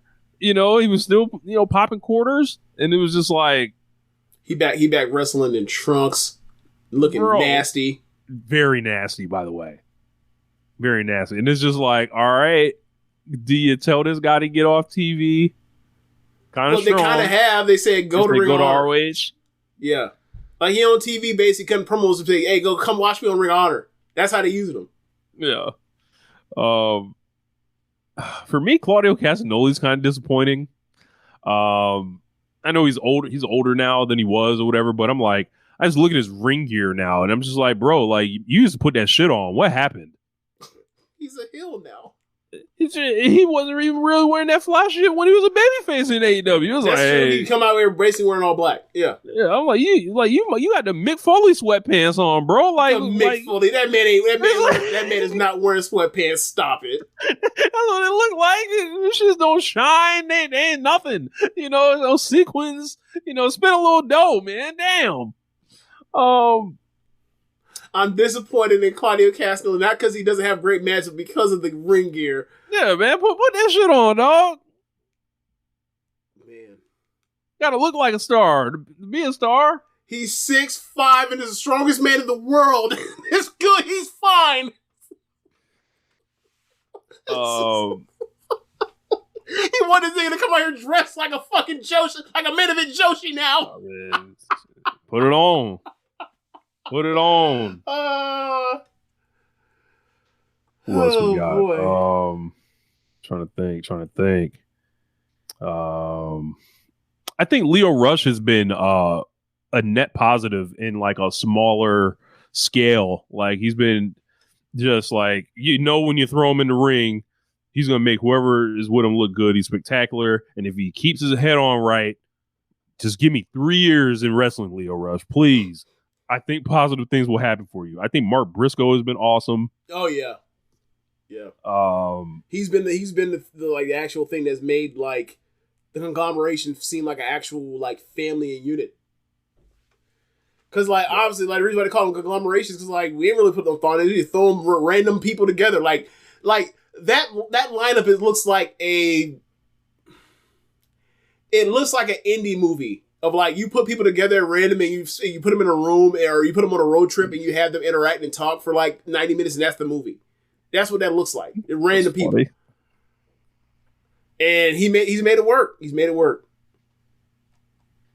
Let's see. I'm trying to see on the WWE side who's somebody. It's kind of the same thing. Like AJ Styles, he's gone for you stick him in there with Cody and that's the beauty of WWE. It was like and also what could be with AEW if they were they want to do is like you can deploy people for short spurts of time and get them off TV. AEW doesn't really do that. It's like, nah, you here all the time. And not all the time meaning like they wrestle with, but like, you're here and like, we expect you to be here and like, we'll use you every 2 to 3 weeks. As opposed to someone drops in, it's a big deal and they might be able to fuck off for, the rest of the time and then until it's time for them to come back again. Like Jericho could have used that a year ago.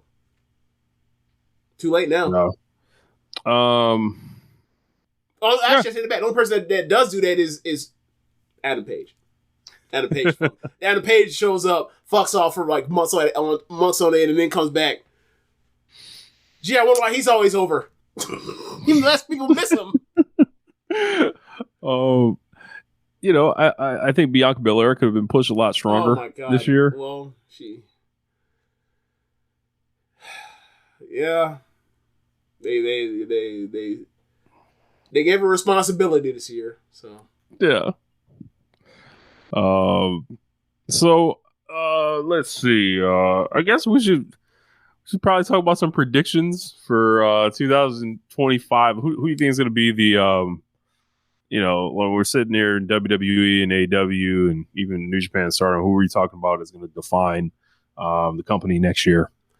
I think for Stardom, it'll be Starlight Kid and Saya Kamatani. I think they'll be the Red and White Belt champions going into 2025. And I think that, it's kind of funny. Like, it'll be another person that was from that 2021 TAM White Belt defense run. Where it's like every single person she defended against ended up White Belt champion at some point. So you got that. And I think she'll be great with it. I think that'll be the time we finally get a colored belt match for Oguzumi. Right? So you have that. Kamatani, obviously, it'll be her time to wrestle the big boys. I think they will feed her the Mayus. She's going to take out Tam to get it, right? They will feed her a Shuri. They will have her in with, people like Suzu Suzuki. So I think, that's going to be a fantastic title run. Micah again as well, because they have great... Suzuki. Yeah. Well... I don't think Suzuki's had a red. Well, actually, the last red belt match Suzuki might have been Tommy, right? In 2021. Look, there were AEW office members tweeting about Suzuki last night, so hey, perhaps she has opened some eyes. That maybe it won't be open in the Stardom office because they'd be like, "Oh, you still don't sell merch," and you might like, look, man, look, Suzuki, you cannot wrestle her. She's one of the best pure wrestlers or technical wrestlers in the world, regardless of gender. She's not the most charismatic in the world, and it don't seem like she's actually like that ambitious on trying to be the top champion in Stardom or semi-main event champion in Stardom. She's cool where she's at. You put her anywhere, she's great because she can do anything. So, but like I saw someone saying like, yeah, because the Mercedes thing when it comes to WWE signings is like, yeah, Suzuki gets signed, like that'd be one of the most shocking things in the world.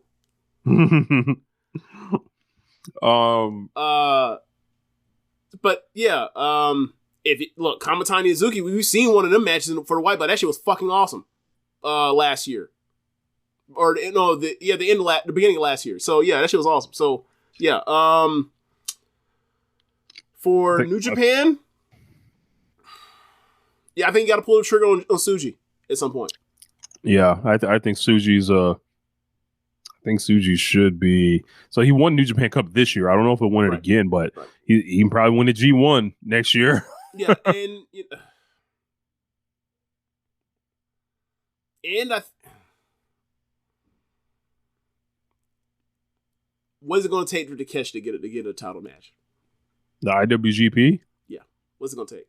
For him not to be with DDT Pro Wrestling. Is he still tied to them? I believe so. Okay, never mind then.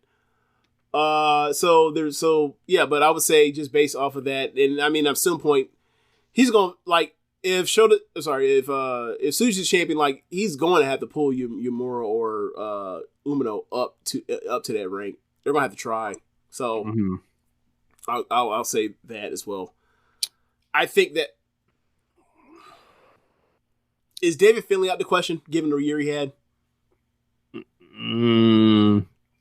Now, given a year ago, this is a non-starter, but like given the year he had, is it now in consideration where he might he could win it. He could win it. He could win it at like Dominion or something. Okay, yeah. We mentioned WWE, Jey Uso. I think he's gonna get a title shot. I think he's gonna get it. I think he's gonna get it. I think he's gonna get a shot, a run with one of these titles. Like, I think he'll probably they'll probably be like, all right, yeah, go get the world heavyweight championship. Go get the Gunther belt. I think John Cena is going to be the face of WWE in 2025. They're about to sell all these shows about it. I think he's going to. But he's retiring at WrestleMania, right? No, he's wrestling to the end of the year. Oh, okay. I think he's going to beat Gunther for the world championship. Huh. And he's going to hold that bitch all year. Huh. Okay. I think John Cena. Does he win the Rumble? Yes. All right. That's my bold prediction. John Cena will win the Royal Rumble. He will fight Walter, a nigga made in a fucking lab for him, essentially. Yeah. That's his WrestleMania match probably, and it's probably going to headline one of them nights. And then, it's like, who's going to be left with who? Oh, man, I can't wait to see the way the cookies crumble on these WrestleMania main events. Oh, my God, when somebody's walking out to open up or to be in the third match of night one because it didn't go their way, and they walking out there with a boo-boo face. Oh, I can't wait to see who it is. And why do we think it's CM Punk already? I mean, if I was Cody and Roman, I would be trying to be like, man, fuck that. We need to wrestle each other, or like, do a trilogy, you nasty bitch. Or because then you got to factor The Rock into this too. So it's like, all right, who's The Rock want to wrestle? The Rock wants to maybe fight Cody. If you're Punk, you got to try to be talking to Roman all the time, right? And be like, so Big Dog, what's it going to take? Like, Rich, he was in Survivor Series with them, right? Mm-hmm. Yep. So Big Dog, what's it going to take? And he owes him a favor. Gee, I wonder what that favor could possibly be. So, Big Dog, can you do something for me? Bring me to the main event, homie. Nasty. AW. I think you got to look at Darby Allin. Hopefully he doesn't die on Mount Everest. Yeah. Look. Will Ospreay. Yeah, I would say Will Ospreay. Darby is possible. Ospreay should be absolutely definite unless he loses a limb. Big bold letters. Will Ospreay, like, push strap him up. Don't fuck around with it. Get it done. What are one thing for each of the promotions to fix, quote unquote, for next year?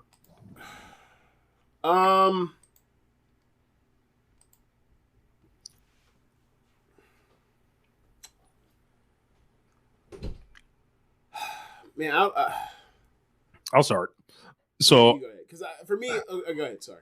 I was gonna say for AEW, like we got to figure out the hierarchy and like we got to get people doing jobs. We got to get people either in or out the promotion. We got to get people like we got to like put the finger on the button and like start learning how to heat people up and promote things again, like and make them feel like they need to take notes on how to make things feel big because they can't. It's very hard to make something seem important in AEW. You need to look at the C2, and it's just like, it's just mounds of opportunity there that is not being taken advantage of for whatever reason. WWE, you need to make a young main eventer somewhere. Like you need you need somebody that's like 32 years old or under that you can start mixing in with the top group that you have. Do they? I think so. Yeah. Okay, if they don't, then what? If they don't do that, they just get another year older on top, and like their matchups possibly become stale. And you know, maybe they're in a situation where guys are on such limited days, those matches are being burned through slowly. But it's never a bad thing to get like a young face in the mix, especially like. You know, CM Punk is in the like you're gonna be pushing all these old guys like Cena, Punk. At this point, you can put Roman in there. Orton's still there. AJ Styles is still there. It's like, all right, man. Like this roster is a lot older than it presents. No matter how much juice they're on and everything cosmetically, like I don't want to say it's time to start like thinking about like the new guys, but like, yo, find a spot for Trick Williams. Find a spot for Oba Femis. Find a spot for Carmelo, Braun Breaker, Carmelo Hayes. Like, are you gonna do anything with these guys yet, or are they gonna be just? Nah, they gotta do. They gotta do their 5 years. Yeah, it takes 5 years to get someone over. New Japan Pro Wrestling. I would say probably just keep doing what you're doing. Continue the slow. Build with all the new generation guys that you have. Don't make any like rash, bold decisions. Like you don't need to like put the belt on Kenny Omega for some reason or anything. Like you don't need that. Please don't do that. Like please do not do that. You just don't need it. Do not send. Do not send through like a whole entire generation. Do not have him run through a whole generation of new guys. Don't do that. Don't do that. Like you were able to mostly avoid this with Okada. You kind of did it with Okada. Don't do it with Omega, where he just goes through these young guys and then you know they don't get their wins back. Don't do that. Yeah, I say continue the slow and steady, and also do something with Kevin Knight. That nigga's raw. Like, either sign him or, you know, like sign him all the way. Mm-hmm. Do something with him. I'd like to see it. So, suggestions as far as what New Japan should do, like, get better production for New Japan of America. I'm tired of these live shows being fucking disasters. I'm tired of shit looking like Rev Pro in quality. I'm tired of it.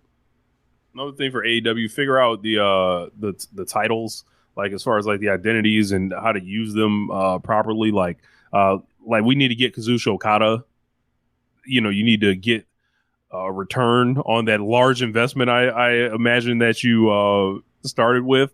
Like, figure out if he still wants to go crazy or not at this point. Kenny will be back for him, so I assume that's in the back pocket.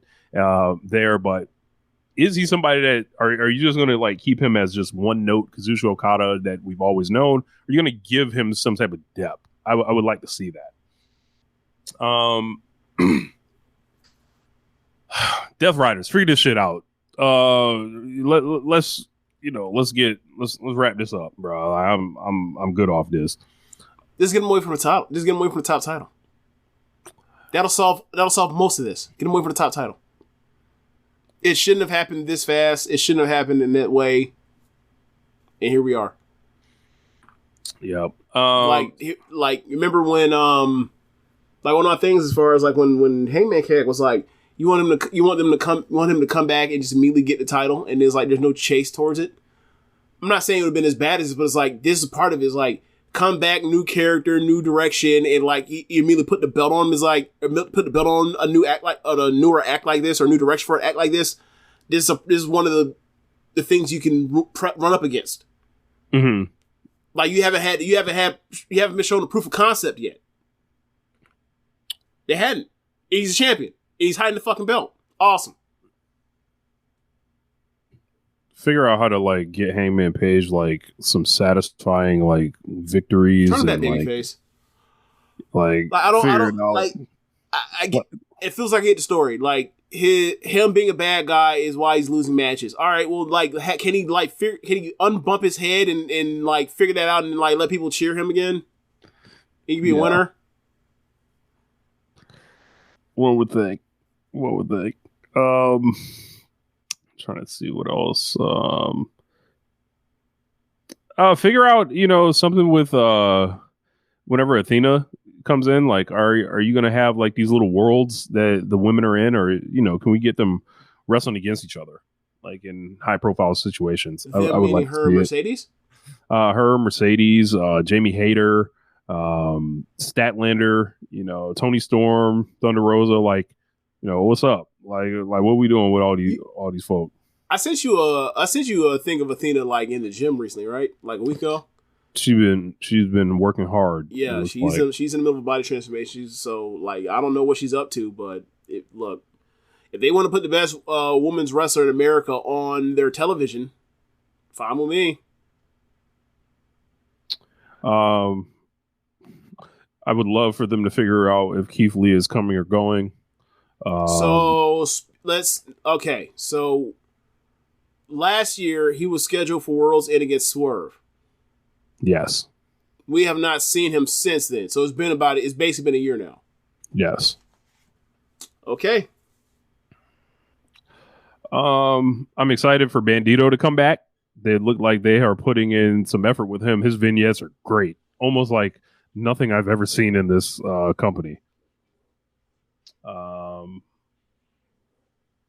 Malachi Black, what are we doing with him? Figure it out. What we doing there? Like, is he okay to work or is he not? I want to see something else from Jay White next year. He's just been the same Jay White since 2018. Like so maybe it's foolish of me to think something different is coming when it's not. Max Caster, I think there's potential there as a singles heel to, send out there and have people, in the way he got killed by Swerve like that, like he'll always get a chance to be on the mic because he's going to say enough things to infuriate people. And he could be a nice mid-carder that comes out here and, gets whooped essentially by baby faces. And man, James, we had a discussion about baby faces and heels over the weekend. That's pretty much our 2024 review. There's one other thing I want to talk about. You brought up something that we need in wrestling again. Oh, shithead heels? Nah, not just shithead heels. We need old dumbass heels.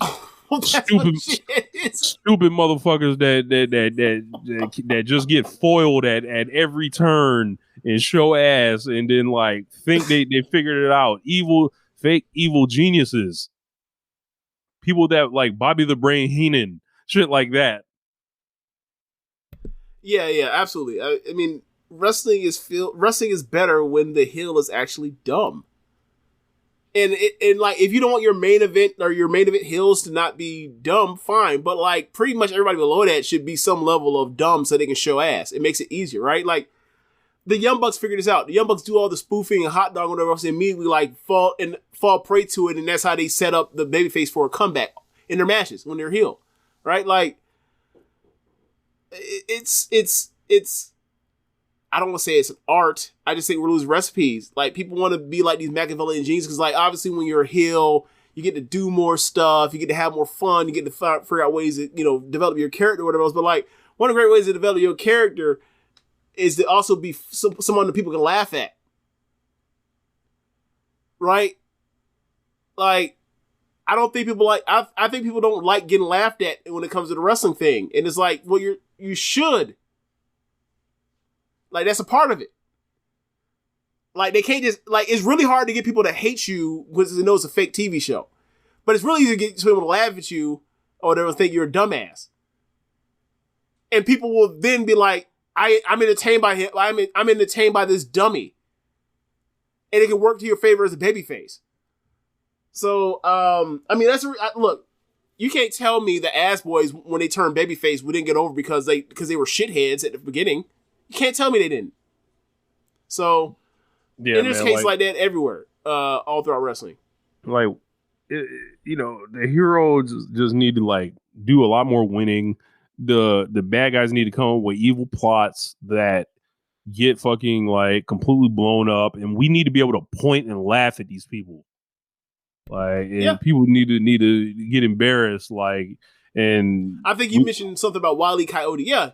Yes, these need to be like Wile E. Coyote. Yeah, like it's a classic one, but like the good old fashioned like the Elimination Chamber, right? There's a heel. People want to see get his ass kicked. He goes in, like someone gets out. Someone that wants to kick their ass comes out. They're running a little pod and they hide or whatever else. Say you ain't finna do nothing to me. And then all of a sudden, whoever the big baby face is kicks the fucking plexiglass in on them, or it somehow ends up in the cage room. They didn't realize it.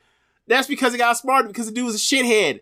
That's all we asking, right? Like one or two spots here throughout a match, in a big spot. Yeah. Not like MJF thinking that he's pulling the wool over the inner circle. Inner circle's like, nah, we ain't falling for it. And then like MJF's like, I knew you didn't fall for it. That's why I already had the pinnacle ready to ascend upon thee. Get the fuck out of here, man. You are not a Machiavellian genius. Stop it. Said like that Bray Wyatt. Oh yeah, well, you done this. Well, I'm back here and I possess your soul, or some shit like this. Yeah. Orton burned down the graveyard so he loses powers. All of a sudden, he rubs the blackface on and he says, "I got my powers back." And then he has what does he call it? A crucifix. Is that a crucifix? All right. It's like, man, get the fuck out of here, man. You niggas are playing a game of Magic video game. A Magic card game. That's what y'all doing. I want simple, dumb motherfuckers that don't know the difference. Like that's coming out here and they swear to God this is the one that's gonna get them, but they never figure it out. They just keep bumping their head up against that wall and wondering why the wall's in the way. Not that they should move. Why is the wall there? Yeah, man. Yeah. L stupid old motherfuckers. That's what I want. That's what I want. That's what I want back in wrestling. Like for 2025. Stupid ass niggas. Like, bro, like if one of the things about like why mention like how fun it was to see like Undisputed Era back in NXT was because like Kyle O'Reilly is a shithead. It was an incredible shithead heel. Like he did nothing. He come down to the ring. He had a tag belt. He air guitar with it. He go out there, get his ass kicked. Fumble out the side of the ropes and go out here and do like the Terry Funk shit. Then he go out here and get whooped so bad he all of a sudden out on the floor by ALP that he runs up, he gets up on the apron and then falls down and bumps off the apron to sell like a flare flop. Like, yes, we need more shithead heels in pro wrestling. We just do. Everyone's got to be a monster. Everybody's got talking riddles. People take themselves too serious. They take themselves and they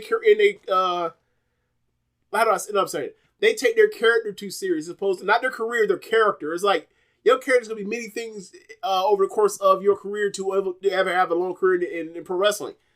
Don't take it too seriously.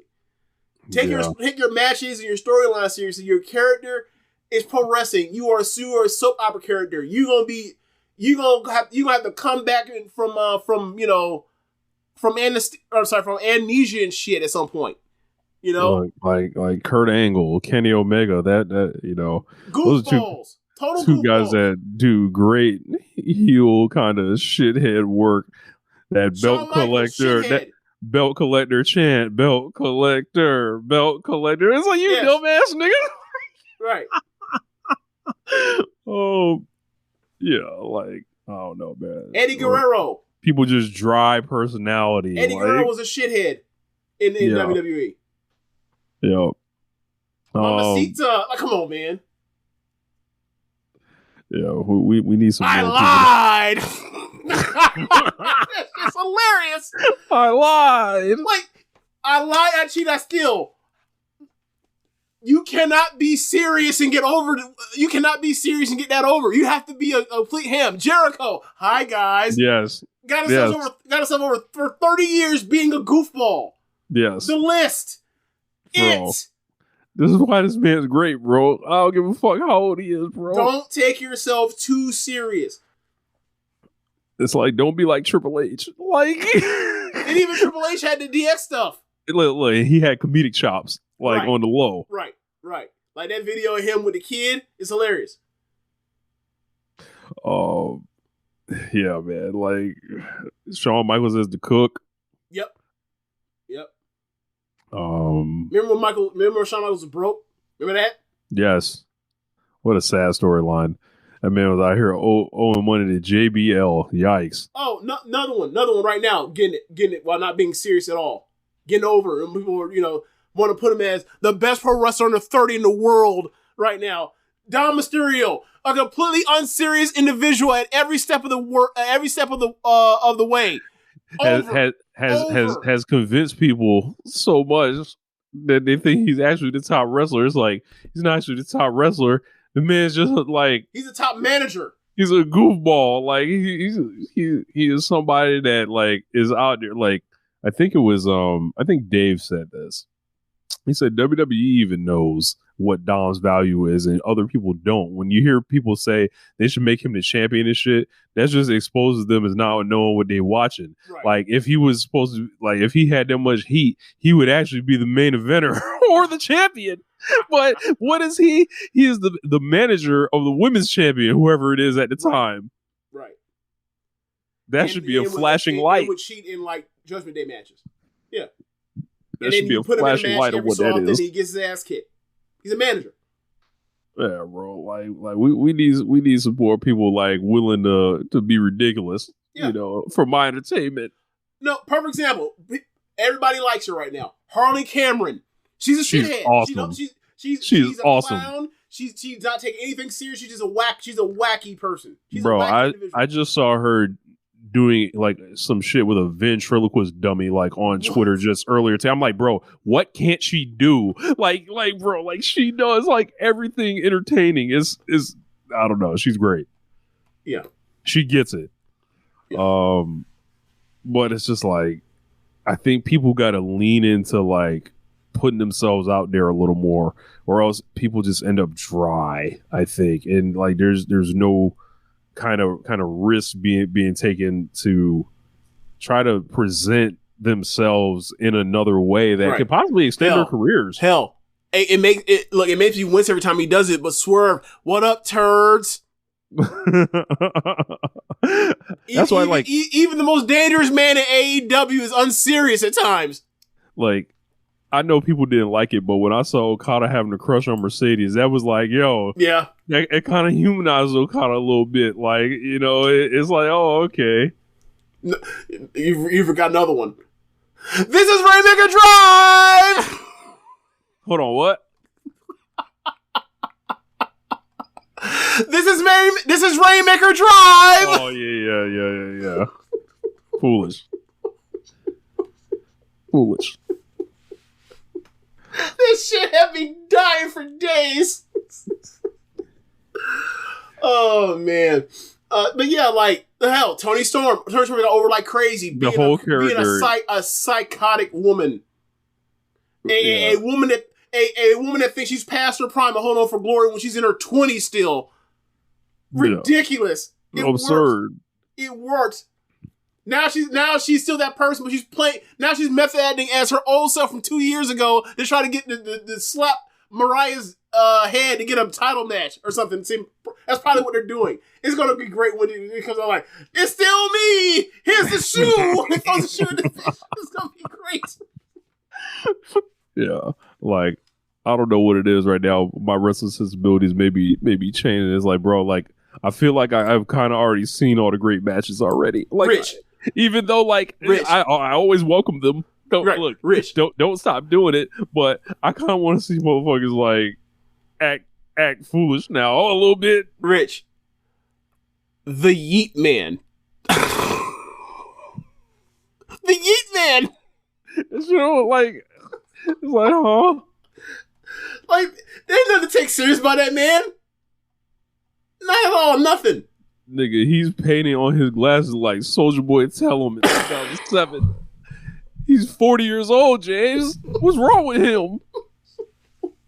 Nothing getting over. Yeet. Look, this man got whiteout on his glasses, James. Yeah. They selling them too. They selling them shades. Sick world. You know, the niggas want to watch them arm bars. You know, y'all go right ahead at it. Y'all have at it. Ain't nothing wrong with the arm bars. However, like, can you also throw in some Orange Cassidy too? Bro, we need people to be a little more unserious from time to time. You know, Ricochet, I hope you listening. You know, figure it out, my nigga. Like, you know, I don't, wouldn't be a bad thing to, you know, lean into like the whole thing that when they was chanting at him, bald forever and all that stuff with the bald, bro. Like, why is he not back on camera like the next week? Like, they catch Ricochet in the back, like shaving the top, like, and he got the shaving cream on. He's like, you know, I'm just keeping it. You know, I saw the people chanting for me. You know, I'm just making sure I can keep delivering for him. You know, he got to lean into it. There's so many things that can help Ricochet, but I don't know who he talks to or anything. So I don't know. We'll see what he does. So, like, they're trying to give him something. The crowd's trying to engage with you. Give him something. Listen to him. But yeah, that's it. As far as 2024, you know, really good year in certain places, and then others is just like stuff I'll never want to think about or see again. Lots of bad trends that have the potential to develop into bigger things. But as I mentioned, I think it's a middle time. It's one of those, we're going into the middle of the decade, so you know what that means. It's like it's time for star turnover, and especially in places like WWE, they seemingly kind of reset like almost every 10 years. And as far as like trying to bring someone in, kind of like, you know, you look at 84, 94, 04, like these are like, you know, kind of different. 2014, 2024. So like is there AW, we don't really quite know their pattern yet. Each year kind of feels distinct in itself. You know, as far as Stardom, like, man, I wonder what's going to pull me back in for Stardom. I don't know. I have a pretty good idea. Big Zoom? No, I think it'll be whenever they decide to like go in a series. Well, not series, but like I feel like Shuri's been hanging out. Yeah. Don't get me wrong. Like in my opinion, the best women's match I've seen this year was her and Mayu. Like, I know people like the rematch with Mayu better. I like the Shuri match better. But either way, they're on that level. Whereas, like, these are 2 4 and 3/4 star level matches. And don't get me wrong, like, she did the tag stuff with Konami. Konami turned her to join Hate, and now they're going to do the match they're going to have a rematch, a grudge match at Sumo Hall this year. But for someone as good as she was with the company, done everything they asked her to do, you know, Mariah leaving hurt, right? The stuff with Saki Kashima is cute, but it's not serious. It's unserious stuff, right? I like seeing Lucky Shuri at times, but it's like, and she's good at it. She's good at everything she does, but her in that position when she was the gatekeeper or the you know, the top champion, that was the best roles I've ever seen her in pro wrestling. You know, so it's one of those things where it's like, it's kind of suboptimal when she's the best wrestler in the company and she's not the top champion. It hurts. And I mean, you can say the same thing from Mayu. It's like, these are the 2 best wrestlers in this company and they're neither one of the top champion. Like one is a champion with this, one is this, champion for the parent company or this brother company or whatever else with that belt that gets defended every other month, and that's weird.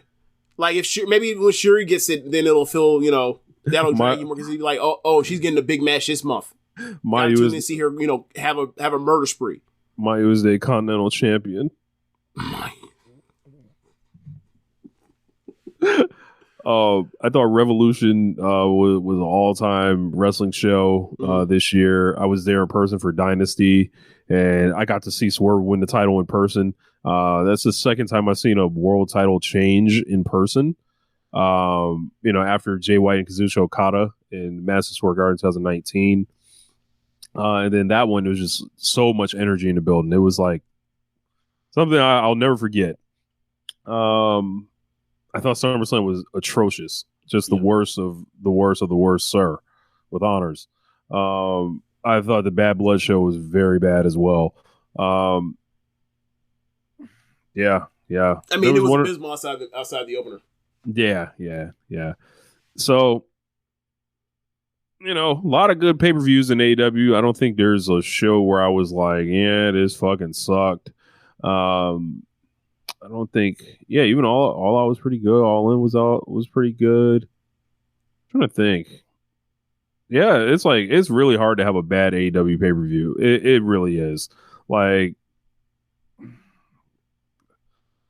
I'm just trying to think of one this year. Like, I know it, like, and when you say like a bad, like they have like a 7 out of 10 and people act like the sky's falling. So like, I think I think Double or Nothing kind of got a weird reception or maybe even Forbidden Door. And I was like, no, they each have matches on there that are awesome. So I don't really know.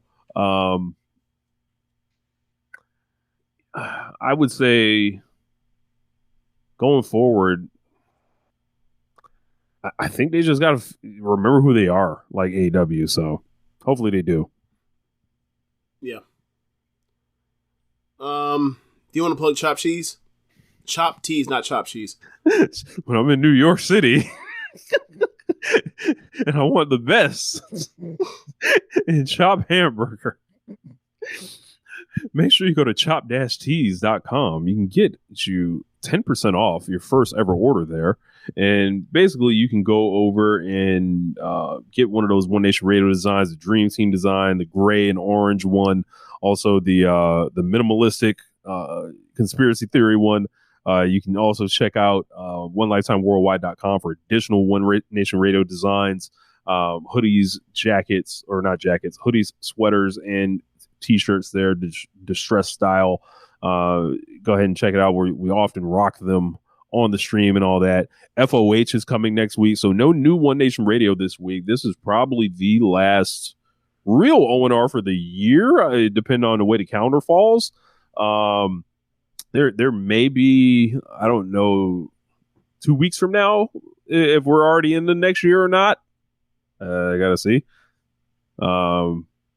But it might be like New Year's Eve or something. Yeah, we ain't doing a show on New Year's Eve. Okay, so there will presumably be a show on like the 28th or some shit like that, presumably. 28th is, so the 28th is World's End. Sorry, it would be the 30th. The 30th. The 30th. Day before New Year's Eve. Okay, so we might see y'all again on the 30th, and we'll probably be reviewing World's End like at that time. So, but yeah, man, been another great year on O&R, and so we're gonna keep it rolling. Anything you got to say about 2024, James? Excited. Excited for the end of the year with World's End and with Dream Queendom, and excited for all the the January shows and first week of January shows in Japan. Whatever Noah's got going on, I haven't really been paying attention to what Noah's got going on. Obviously, I saw that they're on a huge deficit this year, financially, but whatever. Obviously, see what see whatever. Nakamura over there. Say again. They're sending Nakamura back over there. They are for real. Yep. Okay.